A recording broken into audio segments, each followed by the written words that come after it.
అయితే గురువు గారు నరదృష్టి అని అంటే చాలా మంది అంటూ ఉంటారు నరదృష్టి తగులుతుంది అని. అసలు నిజంగా నరదృష్టి అనేది ఉందా లేదంటే మూఢనమ్మకం అంటారా? అంటే నరదృష్టి అనేటువంటిది ఏంటిదంటే నరదృష్టి వల్ల వచ్చేటటువంటి సమస్యలు ఏంటి? ఫస్ట్ అంటే వాళ్ళకి నరదృష్టి అంటే కొంతమందికి ఏమో జన్మతః ఉంటుంది, కొంతమందికి ఏమో వాళ్ళు మంచి అలంకరణ చేసుకుంటే, ఇప్పుడు ఆడవాళ్ళు ఉన్నారు పెళ్లికి వెళ్తున్నప్పుడు అన్ని ఆభరణాలు, చక్కటి బొట్టు, రకరకాల మంచి డ్రెస్సులు వేసుకొని ఉంటారు. దానివల్ల ఏమవుతుంది, వాళ్ళకి అబ్బో ఈ అమ్మాయి చాలా అందంగా తయారని చెప్పి ఆ ఆకర్షణ అనేటటువంటిది అందరిది వాళ్ళ మీదకి వెళ్తుంది. అంటే ఎవరు బాగా అట్రాక్టివ్గా తయారవుతారో, ఎవరు ఎక్కువ అలంకరించుకుంటారో వాళ్ళందరినీ చూస్తారు కదా ఎవరైనా, ఆ కళ్ళు అటువైపే వెళ్తుంటాయి. అందహీనుల్ని ఎవరు చూడరుగా, అందంగా ఎవరైతే తయారవుతారో ఆ ఫోకస్ అంతా వాళ్ళ మీదకి వెళ్తుంది. కాబట్టి దానివల్ల ఏమవుతుంది అంటే వాళ్ళకి అందరి కళ్ళ యొక్క దృష్టి వాళ్ళ మీద పోవడం వలన వాళ్ళలో ఉన్నటువంటి శక్తి తగ్గిపోతుంది. దానివల్ల సాయంత్రానికి ఇంటికి వెళ్ళేసరికి ఏమవుతుంది అంటే తలనొప్పి రావడమో, లేకపోతే బాడీలో వీక్నెస్ రావడమో ఏదో ఒకటి జరుగుతుంది అనమాట.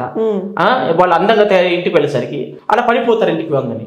కాబట్టి మన వాళ్ళ పూర్వీకులు ఏం చేశారంటే నరదృష్టికి తాత్కాలికమైనటువంటి రెమెడీ ఏంటంటే, ఇంటికి ఇప్పుడు పెళ్ళైనటువంటి నూతన వధువరులు ఉంటారు, వాళ్ళకి ఏం చేస్తారు, చక్కగా అలంకరణ చేస్తారు.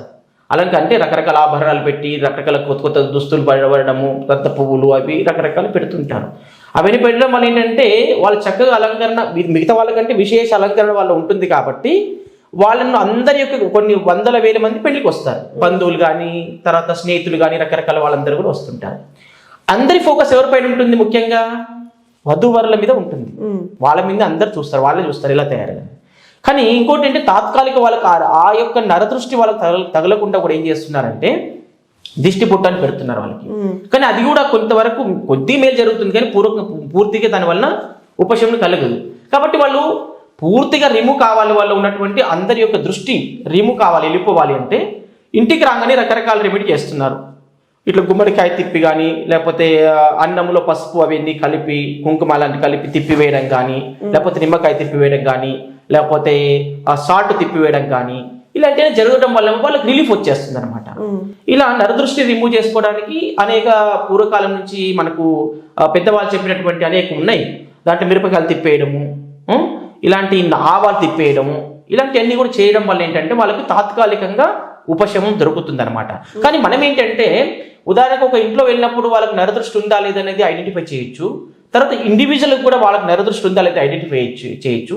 ఇంటికైతేనేమో మనము వాళ్ళకి నరదృష్టి యంత్రం అని ఉంటుంది, అది నరదృష్టి యంత్రం పెట్టడం వల్ల నరదృష్టి నిర్మూలన అవుతుందా లేదా వేరే వాళ్ళు అందంగా కట్టుకుంటే ఇల్లుకు నరదృష్టి తగులుతుంది, దాన్ని కంట్రోల్ చేయడానికి మనతో యంత్రాలు ఉంటాయి, వాటిని పెట్టుకోవడం వల్ల కూడా నరదృష్టి అనేది పడదనమాట. అలాగే చిన్న పిల్లలకు కూడా డైలీ ఉప్పు తీయాలంటారు, ఇది కూడా నరదృష్టి తగలకుండానేనంటారా? అంటే విశేషంగా డైలీ తీయడం అవసరం లేదు. ఇక్కడ ఎప్పుడన్నా బాగా ఇప్పుడు ఏంటంటే పిల్లవాడు బాగా చదువుతున్నాడు, మంచి ర్యాంకు పాస్ అయ్యాడు, మంచి ర్యాంకులో పాస్ అయ్యాడు అన్నప్పుడు అందరూ అబ్బాయి బాగా చదువుతున్నాడు అని చెప్పి మిగతా వాళ్ళ తల్లిదండ్రులు కానీ వాళ్ళ స్నేహితులు కానీ నరదృష్టి పెట్టినట్లుగా ఆటోమేటిక్గా అంటే వాళ్ళ మీద ఫోకస్ అంటే ఇది ఒకటి ఏంటంటే ప్రత్యక్షంగా చూడడం ద్వారా పడే నెగిటివ్ ఎనర్జీ వేరే, నరదృష్టి వేరే.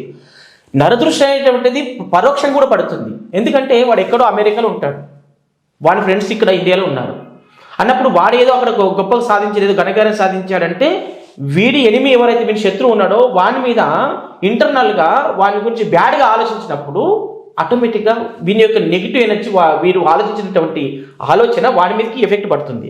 అంటే అంత దూరంగా అమెరికాలో ఉన్నాడు కదా ఎలా పడుతుంది అంటే, ఇప్పుడు అమెరికాలో ఉన్నప్పుడు మనం ఇక్కడ నుంచి ఫోన్లో మాట్లాడుతున్నాం, మనం వినిపిస్తుందా లేదా, వీడియో కాల్ చేస్తే కనిపిస్తుందా లేదా, అట్లాగే ఈ విశ్వాంతరంలో ఏంటంటే అంతా నిబిడీకృతమై ఉంటుంది అనమాట విశ్వాంతరం అంతా కూడా. కాబట్టి ఎక్కడ ఏ వ్యక్తి గురించి మేము థింక్ చేస్తున్నామో అది ఆ వ్యక్తికి తగులుతుంది. అది మంచి అయితే మంచి తగులుతుంది, చెడు అయితే చెడు తగులుతుంది.